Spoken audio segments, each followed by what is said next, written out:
Hola, ¿qué tal? El día de hoy vamos a repasar algo de gases arteriales. Recuerden que esto viene de la fórmula de, reversible, ¿sí? De la unión de hidrogeniones con bicarbonato, formación de ácido carbónico, y esto, su hidrólisis hacia CO2 y agua. Vamos a recordar que el HCO3 va a ser tratado como base, ¿sí? Y el CO2 lo vamos a interpretar como ácido. Y vamos a recordar también los valores normales de una gasometría arterial, ¿sí?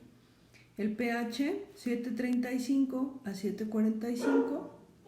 La PCO2, recordamos el mismo valor del pH, solamente le quitamos el 7 y es 35 a 45. La PO2 va de 90 a 95. HCO3, 20 más menos 5, es decir, de 20 a 25.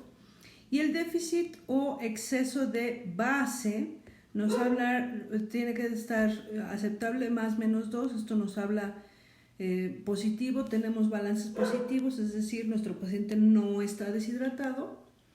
Y al contrario, ¿no? Si obtenemos un déficit de base menos 3, menos 4, menos 5, entre más negativo sea el valor de déficit de base, más deshidratación nuestro paciente. Cabe resaltar que todo esto, pues, evidentemente debemos de correlacionar siempre con el contexto, en el contexto clínico que se encuentre nuestro paciente, ¿sí? Entonces, con esto podemos ver, vamos a los ejemplos. El ejemplo número 1, tenemos un masculino de 68 años de edad que tiene neumonía por COVID. Está saturando al 70% al aire ambiente, ¿sí? Y tenemos un valor de 7.16 de pH, lo cual está bajo, una PCO2 de 56, lo cual está alto, una PO2 de 68, lo cual se corresponde con el nivel de saturación que tiene actualmente, y un HCO3, ¿sí? Que está normal. Entonces, con esto, si tengo la PCO2 que quedamos que se iba a interpretar como ácido y el contexto clínico del paciente es de índole respiratoria, pues entonces con esto infiero que el paciente tiene una acidosis respiratoria, ¿sí? ¿Cómo va a compensar esto en tiempo? Bueno, esto en tiempo vamos a ver si compensa tomando gasometrías periódicas. Por ejemplo, si más adelante tomamos otra gasometría y encontramos que el paciente tiene un pH de 7.2, una PCO2 de 50, una PO2 de 70 y un HCO3 de 40, ¿sí? Si observamos, aunque todos los parámetros han mejorado, observamos que este aumentó. Entonces, lo que va a hacer este paciente para tratar de compensar esta acidosis respiratoria va a amortiguar con el otro sistema, que es el renal, reteniendo el mayor número de bases posible que pueda para tratar de llevar el pH otra vez a lo normal, ¿sí? Siguiente ejemplo. Tenemos una mujer de 54 años, es COVID positiva, ¿sí? Ya empieza con datos de disnea. Actualmente está saturando al 84% al aire ambiente. Y entonces observamos que tiene un pH de 7.48, lo cual observamos que está alto. Tiene un PCO2 de 24, lo cual observamos que está bajo. Tiene un PO2 de 80, lo cual se correlaciona con el nivel de oxigenación que vemos en la paciente.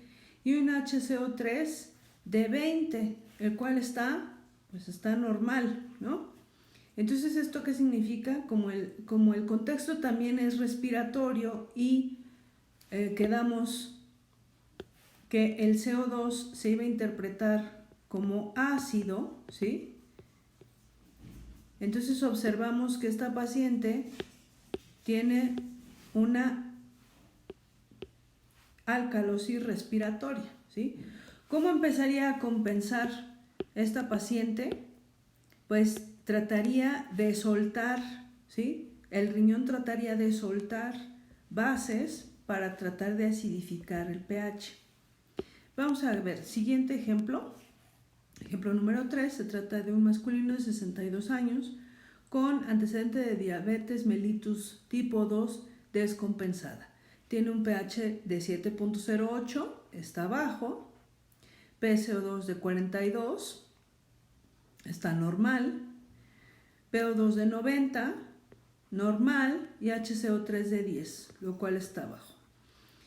Como sabemos, en la diabetes mellitus descompensada, pues hay un aumento de las hormonas contrarreguladoras, como es el cortisol, el glucagón, ¿sí? Y se ponen de manifiesto las vías metabólicas como la gluconeogénesis, glucogenólisis, y entonces todo hace que tenga más glucosa circulando. También esto puede hacer que se tenga un estado hiperosmolar.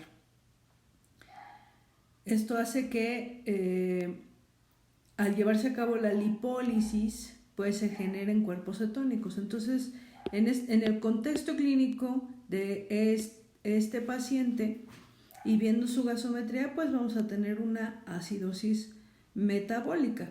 ¿Cómo va a tratar de compensar?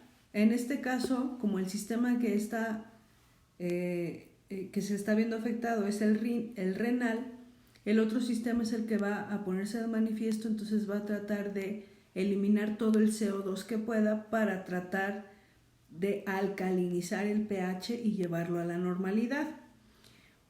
Recordar que una vez que se tiene el anion gap, se tiene el resultado de una acidosis metabólica, ante un resultado de acidosis metabólica hay que sacar el anion gap, ¿sí? El anion gap no es otra cosa más que la suma de los cationes, la diferencia de la suma de los cationes menos la suma de los aniones, y lo normal debe ser de 8 a 12. ¿Qué significa el anion gap? Si tengo un anion gap elevado, significa que tengo una mayor producción de ácidos, ¿no?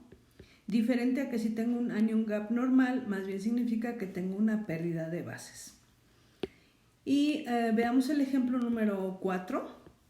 Si tenemos una paciente mujer de 45 años que ingresa por gastroenteritis probablemente infecciosa, ha tenido diarrea, vómito. Se le realiza una gasometría y tiene un pH de 7.47, el cual observamos está alto, una PCO2 de 40, lo cual está normal, PO2 de 95, normal, y un HCO3 de 32, lo cual está alto. Entonces, en este contexto sabemos que en el vómito y la diarrea se pueden perder tanto bases como ácidos, ¿no? Entonces podemos tener tanto acidosis metabólica como alcalosis metabólica. En este caso, pues perdió los ácidos, o también mucha pérdida de cloro pues puede derivar en una alcalosis metabólica, ¿sí? Obviamente, pues el tratamiento va encaminado a tratar la causa de la gastroenteritis. Y con eso concluimos el tema de gasometría arterial. Gracias.